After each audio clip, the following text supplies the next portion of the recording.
Hello and welcome to Nature Days Outdoor Learning Resources, sponsored by the Gow Society. Do you know what a food chain is, or even a food web? I'm going to tell you a little bit about it. What actually is a food chain? Now, a food chain is the way that we transfer energy into every organism on Earth. And all energy comes from the sun. But most organisms can't get the energy directly from the sun, so they have to get it from something else that can. And those are our plants. So plants are able to absorb the sun's energy and then use carbon dioxide and water to turn it into their bodies. So the bodies grow bigger and bigger, and we can then consume those. So these are called producers, because plants produce their own food using the sun's energies. Now, anything that isn't a plant is a consumer because it eats. And in this food chain, we have something that eats our grass, which is a cow. So a cow can't use the sun's energy to produce its own food or even to grow, so it has to consume one of our producers. And because it's the first animal to consume, it's actually called a primary consumer. So we have our sun's energy going into our producer producing food for our primary consumer. Now we come into the food chain because we eat beef burgers and cows. So we are also consumers. But we are not eating the plants, we're eating the animal. This animal was a herbivore. So we are a carnivore. And we are a secondary consumer because we eat the primary consumer. And then when we die, our bodies go into the earth and things like woodlice and worms start to eat us, and they will be eaten by something else. So this is a very, very simple food chain. However, it's not as simple as that. I'm sure you don't only eat beef burgers. Well, I hope you don't. And sometimes you might eat some plants as well, like broccoli. So in fact, you're not only here on the food chain, but you're also here. You also might eat another primary consumer. You might have some chicken or some fish. So you'll be coming out on this side as well. So what we end up with is lots of different food chains. So let's think about a food chain in your garden and see if we can make one.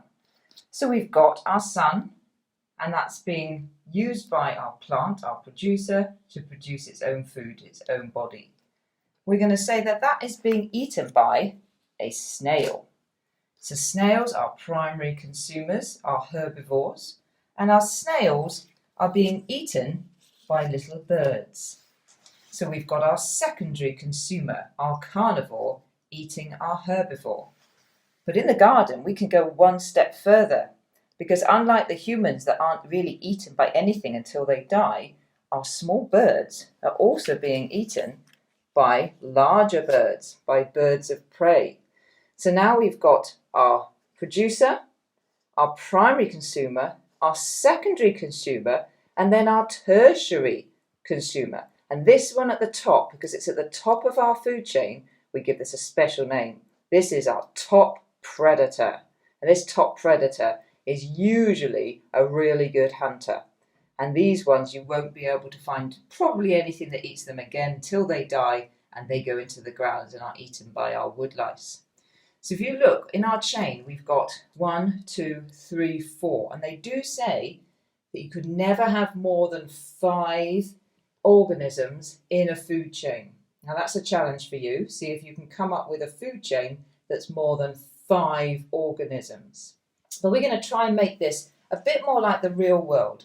So we've got our plants there. They can also be eaten by our butterflies and also our caterpillars.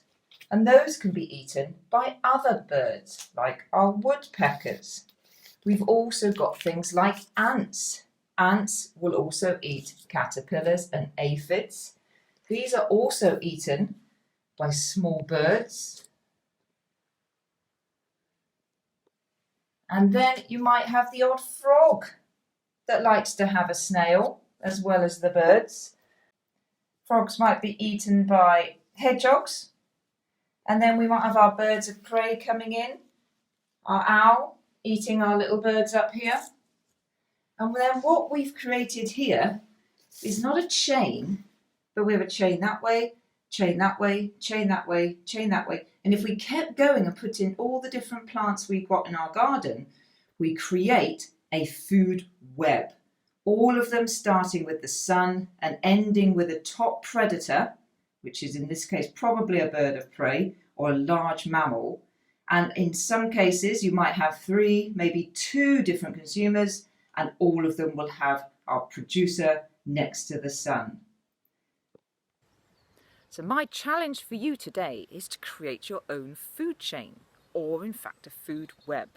So have a look around your garden and see if you can collect anything that is either within a food chain, like some of the mini beasts, or if you want, you can collect evidence that they're there. You could also print pictures off, draw pictures, or just write their names. Now, if there's anything you find in your garden and you're not sure what it eats, then I'll be very happy to try and identify it for you and tell you what it eats. But usually there's some clues in the way it's acting. If you find that it's eating plants, then it's probably a primary consumer and it's a herbivore. If you think that it's hunting or hiding and trying to crouch and jump out on things, it's probably a carnivore. Think about the way it behaves and just be a bit careful. Try and keep them separate. Otherwise, you might actually see your food chain in action. But if that does happen, then that is nature and that is the way it works.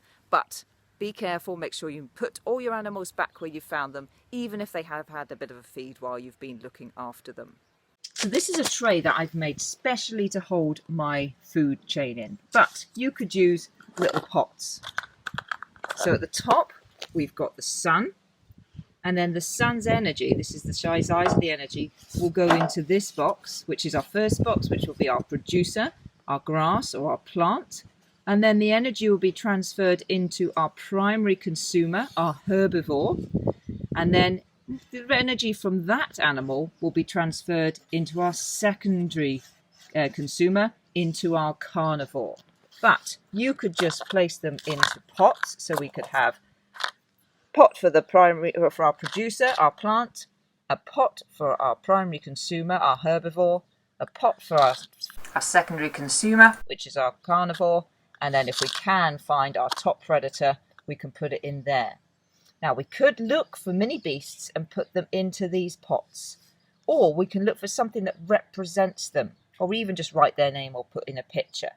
So if I can't find, or if I know that there is a top predator in my garden, which is a bird of prey, I'm not going to try and get a bird of prey into my pot, but I might find a feather that I could put into my pot to represent it. I might be able to find something else that represents it. I can make a little nest here for my secondary consumer, for my little bird. But I think I might be able to find my primary consumer. I might be able to find something that's eating the plants. Now again, if you think about your food chain, you need to go to your plant, your producer, to find your primary consumer. And if any of you watched our virtual mini beast hunt on the weekend, you know that this willow tree is full of primary consumers.